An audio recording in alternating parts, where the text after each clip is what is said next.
library to check our books in and out. Okay? We are glad to have Lance Weirick with us today. He does this for fun, and he does a very good job at it. Just like we like to read for fun, he does this for fun. We are glad to have you back, Lance, and we'll turn it over to you now. Let's give him a welcome.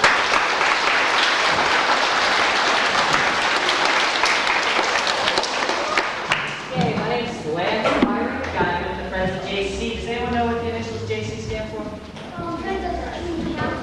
The junior countdown. Jesus Christ. We're going to start with a short skit called Let's Trade for Salvation. And one other clue, I want you guys to act like a game show host. Okay? Say the name Jonah. I want you to go like this. Nah. Let's try it. Jonah. Nah. Good. Sounds like some of you have done that one before. Okay. Now, in the story, whenever I say the name of the city of Nineveh, I want you to go like this. Who? Nineveh. Who? Jonah. Nah. Very good. Now, in the story, whenever I say the word great big fish, I want you to go like this. Great big fish. Nineveh. Excellent. In the story, whenever I say the words, the Lord, the God of heaven, I want you to put your hands at your side and go, ooh. Yeah. Okay, the Lord, the God of heaven.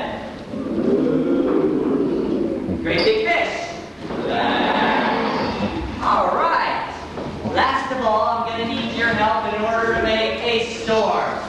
So in the story, whenever I say the word storm or storm, I want this middle section to make a loud wind noise by going, woo. Let's try it. Storm. Now, just as they finish wooing, I want this side to make like the flashes of lightning by going flash, flash. Okay? I think we'll stand up for this too. What? Come on, everyone now. Okay, let's try this now. As they finish moving, you go flash, flash. Ready? Storm! Ooh. Flash, flash. Last of all, I'm going to need you, the final third, to make the booms of thunder by stomping your feet twice and saying, boom, boom. Do the thunder right after the lightning. Storm! Woo! Flash! Flash! Boom! Boom! All right. I think we're ready to begin. What's a second? Okay, a long time ago, there was a man by the name of Jonah. Nah. No, really, there was. And this Jonah was a prophet. Now, a prophet is someone who listens to God and then tells other people what he or she hears. Well, one day God spoke to our friend, our prophet friend, and he told him to go to the city of Nineveh. I said, go to the city of Nineveh. I said, go to the city of... Go to the city and tell the people in that city that they're really messing up. And if they don't clean up their act, they're going to have to answer to me, the Lord, the God of heaven. Now maybe you can guess what answer God heard from our friend Jonah. That's right. That's exactly what he heard. Our friend said, no way, I'm not preaching to them jerks in Nineveh. I said, no way, I'm not preaching to them. They're not my kind of people. And with that, he went down to the sea, got on board a ship, and sailed in the exact opposite direction he was supposed to go.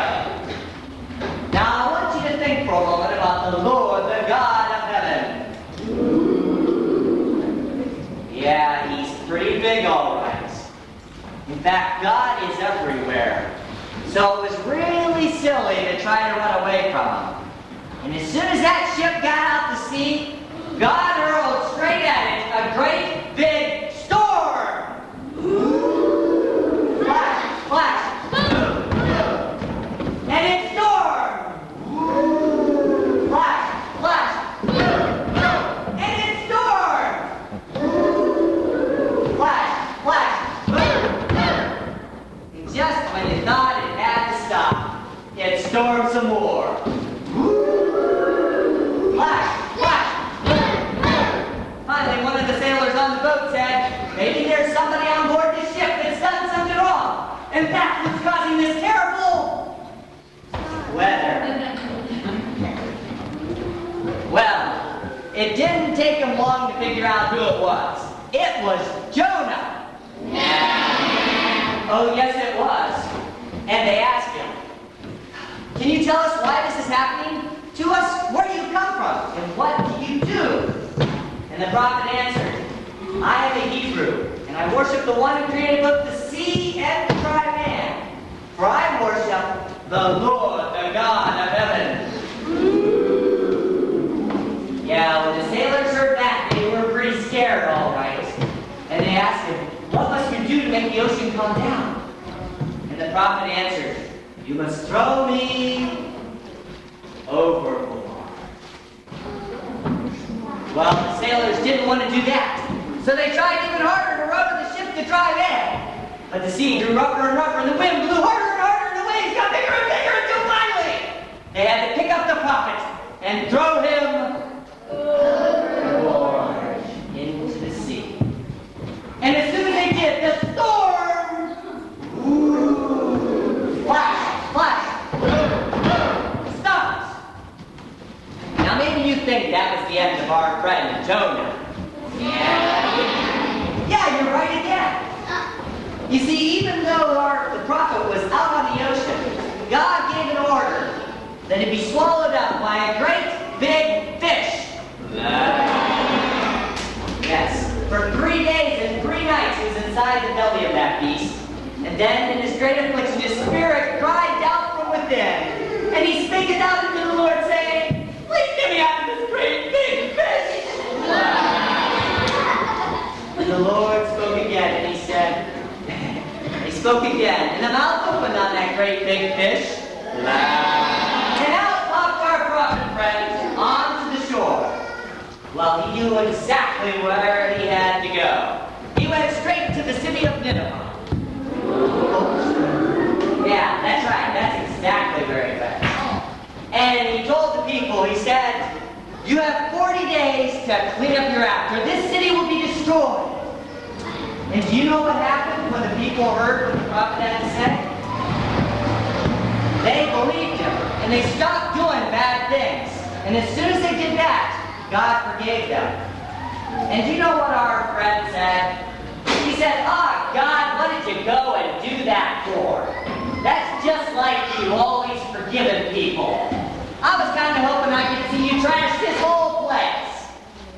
And God said, my friend, I know this city is filled with people who don't know their right hands from their left, but they are still my children, just like you are. And I will always love them, and they will always belong to me, the Lord, the God of heaven.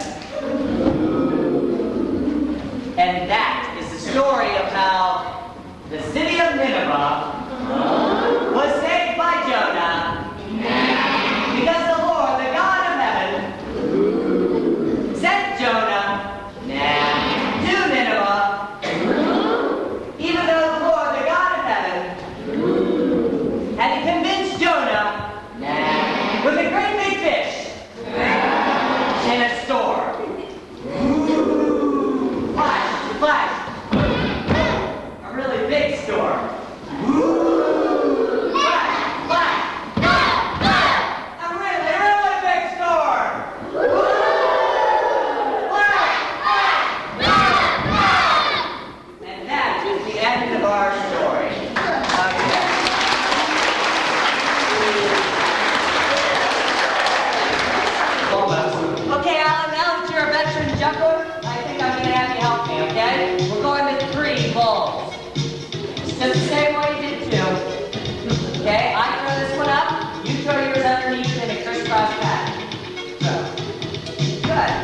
Let me explain it again.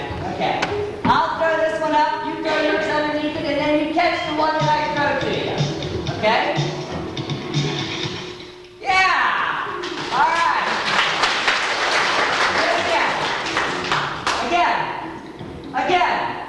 Again. Now we're going to keep them all going. All three of them over and over again. Are you ready? Keep them going. Throw.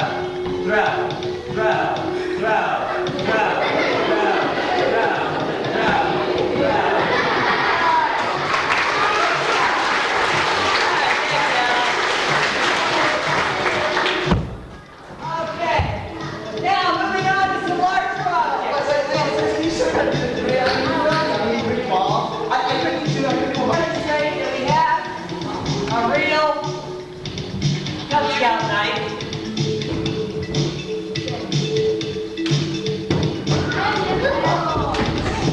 Okay. Give that back. It's sharp. I'm going to put the other half of the apple in this little plastic bag. Zip it up. And take the 10-pound bowling ball.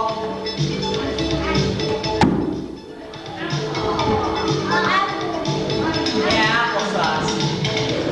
Right. Okay. Now just clean up the stage a little bit. All right, now get another apple. Now what I'm going to do is take the bowling ball, set it on the floor, grab it between the feet like this.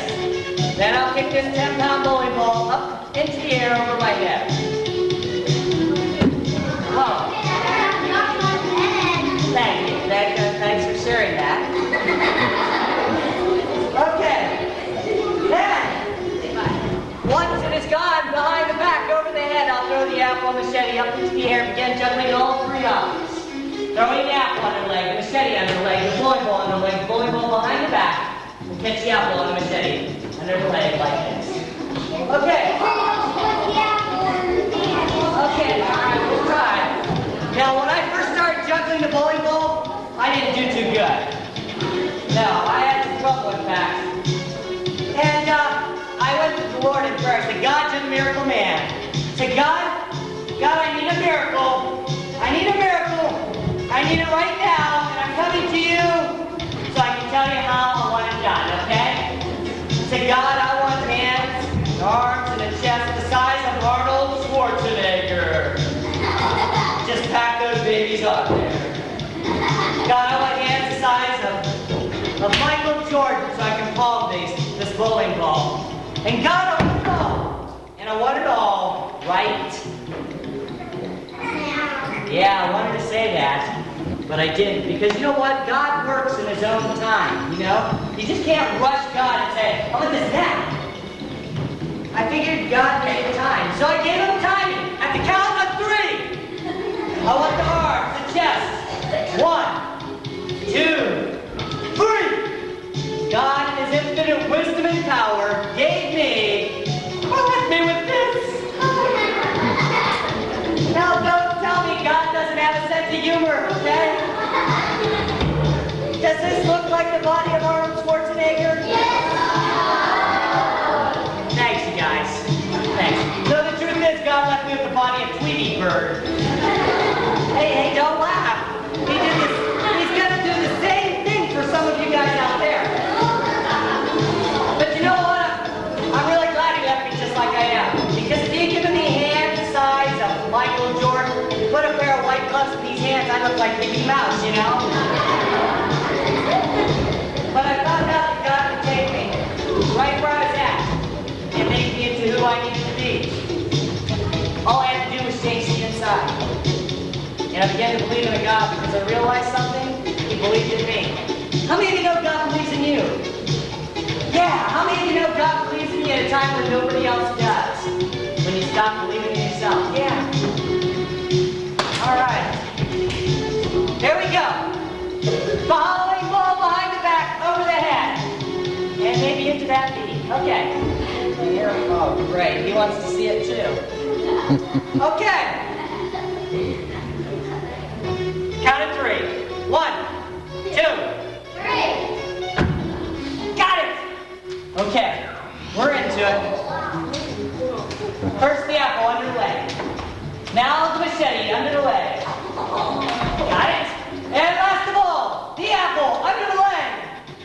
Bowling ball. Thanks. Okay. Got it. Behind the back. Again. One more time. Wait, maybe not. Okay, now I'm gonna take a bite out of one of these 3 objects. I'm not gonna tell you which one.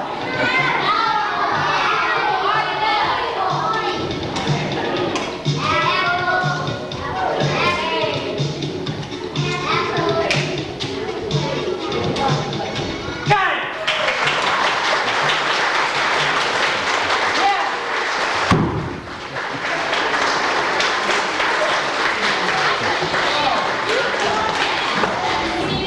I need all the kindergartners and first graders to get your bags and call Mrs. Kanegi and Mrs. Eversole and Shona over to the library. Kindergartners, first graders.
Okay, second and third graders. Follow Jenny carefully across the street over to the library. And Mrs. Chapman.